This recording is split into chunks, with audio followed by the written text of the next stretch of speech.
for there not to be a marriage or relationship involved with the sex worker because that would complicate matters greatly. What do you think about that? I think that's a really good question. As a sex worker, I myself did not engage in personal relationships when I was working 24/7 in the industry. And I didn't notice that there was a lack of intimacy in my life because I was working. The main thing is I never wanted to have to lie to the people who would be closest to me. And with that, I didn't feel there was anyone I could trust to really have my back in a 50-50 relationship knowing the truth. That said, once I stopped working full-time, I did start to realize that I was lonely. I had an amazing amount of community around me. So I wasn't lonely for friendship or socializing, but I realized the challenges I was going to have in being able to have an actual relationship. Now that I've come out of the sex worker closet, I have friends in my life who I've been able to be more intimate with, and we are starting, I have one person in particular who we are starting to have a discussion on perhaps how we can evolve that into an actual relationship to consider as far as long-term and open. So the other question is, she wants to know your thinking about being able to do your job without any emotional connection involved. See, now that one's tricky, Bev.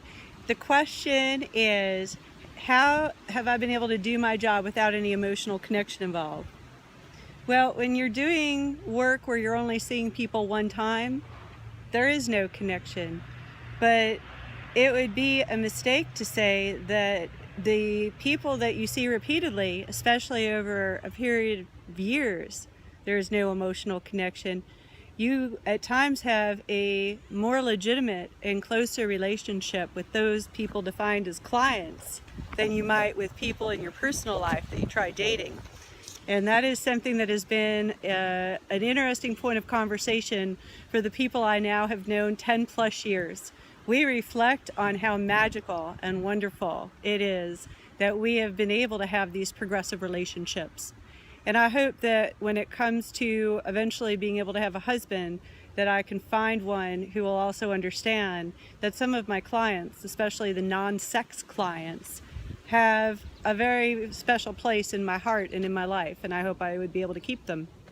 So I have to ask a question.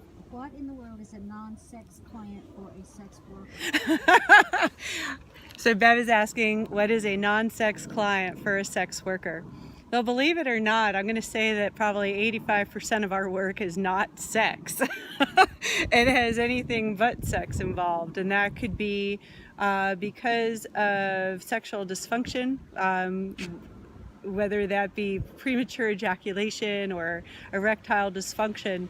But also, one of the reasons people seek out sex workers is because there's something about them that is different than the traditional construct. They might have a foot fetish.